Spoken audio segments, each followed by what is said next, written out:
Alors, M. Terrien, merci beaucoup de nous accueillir à la salle des Chevaliers de Colomb. Et comme on le voit à l'écran, on respecte les normes sanitaires en vigueur. Donc, on pratique bien notre distanciation sociale. Donc, vous êtes le député grand chevalier du Conseil 3322 de Danville.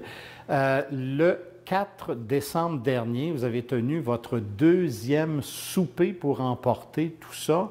Le premier avait été un franc succès, une révélation, puis c'était tout un défi. Le premier, ça avait été un défi, je pense. Oui, on ne s'attendait pas à voir autant. On avait visé 75, puis on a eu 145 repas. Ah, ça a été quelque chose. Au deuxième, on s'est fait avoir. Ah oui, là, vous avez... Là, ça a dépassé encore. On a monté à 170 repas. Hi! On a malheureusement manqué de gâteau. Les sauces étaient non complètes. On aurait dû arrêter. Il y a certaines personnes qui n'ont pas eu ce qu'ils voulaient. Fait qu'on s'en excuse. On a été victime de notre succès. Malheureusement, on a corrigé la situation pour le prochain. On espère que ce soit là. Je m'espérais en bas de 200.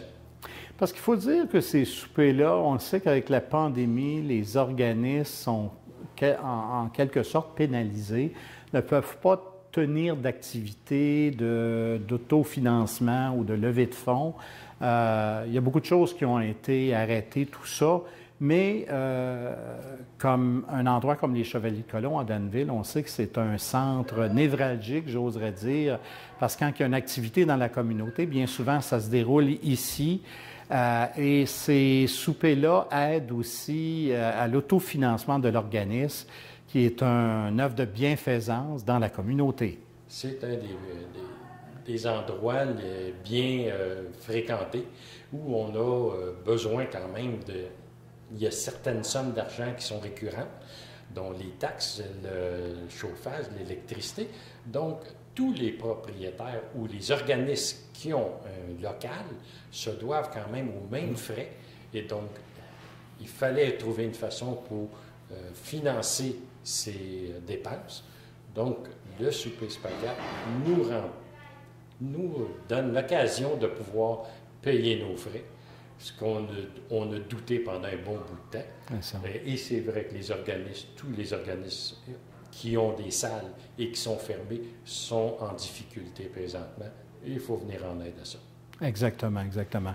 Alors, vous avez pensé comme mode de financement de faire justement une fois par mois, de tenir, comme vous le faisiez antérieurement tous les mois, un souper, mais cette fois-là, on ne vient pas manger en salle, on ne mange pas ici, mais c'est pour emporter. On vient et c'est toujours organisé avec des sacs, c'est toujours bien préparé. C'est rapide aussi. C'est très rapide, il n'y a pas de file d'attente. Les personnes sont communiquées par téléphone, ils ont une heure de récolte. Donc, quand la personne vient, elle a une plage horaire à respecter. Et quand on respecte cette plage horaire, il n'y a aucune file d'attente. La personne arrive, son repas est prêt et elle l'emporte. Et c'est très rapide. D'accord. Très, très rapide. Et j'imagine qu'avec vous aussi, pour tenir ce genre d'activité-là, vous avez maintenant une équipe derrière vous. L'équipe a été un peu modifiée parce qu'auparavant, j'avais des personnes qui avaient un âge dépassé 70. Les bénévoles sont des gens beaucoup de gens sont à la retraite. J'ai dû modifier un peu mon personnel pour le rajeunir, l'amener en bas de 70 pour répondre aux normes gouvernementales qui nous demandaient de ne pas mettre à risque les personnes de 70 ans et plus. D'accord. Donc, vous avez une équipe rajeunie. Vous êtes combien de bénévoles, finalement, sur l'équipe? On ne dépasse pas les 10 bénévoles. Parce que ça, il y a des normes. Oui, on est toujours avec... On nous demandait pas plus que 10 et chacun a son îlot de travail. Donc, toujours avec le masque, les protections requises. On fabrique les soupers spaghetti qui sont dans le kiosque pour. Puis, il y a un bon roulement. Écoute, on sort une quinzaine de repas en 15 minutes. Et là, c'est quelque chose. Même plus, parce qu'en 1 heure, la dernière fois, 1 heure et demie, on avait 175 repas de livrés. D'accord. Ce qui était beaucoup. tout en étant victime de votre succès, ça veut dire qu'il va y avoir d'autres soupers. Vous avez sûrement planifié pour l'année 2021 la tenue de prochains soupers emportés. Et voilà. Le prochain est le 8 janvier. 8 janvier. On a un souper spaghette de prévu.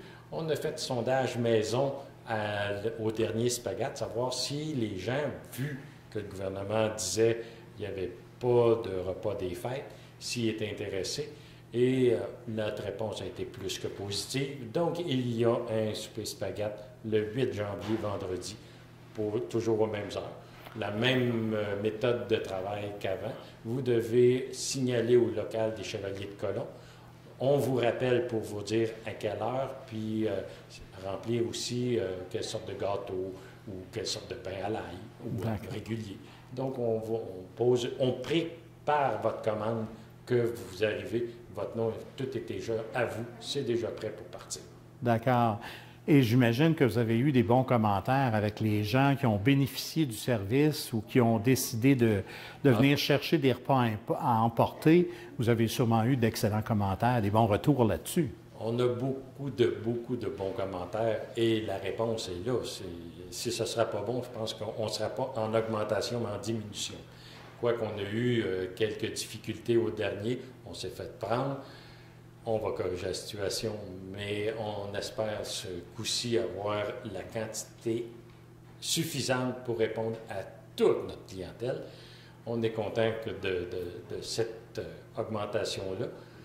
On n'avait pas prévu autant, mais on est bien content et on pense que c'est un besoin aussi. Les gens ont besoin de peut-être manger autre chose que leur propre nourriture une journée par mois, pour certains. C'est ça, et à 10 $ c'est quand même économique. Là. Je veux dire, c'est le repas complet. Il manque juste le breuvage, mais c'est le repas complet.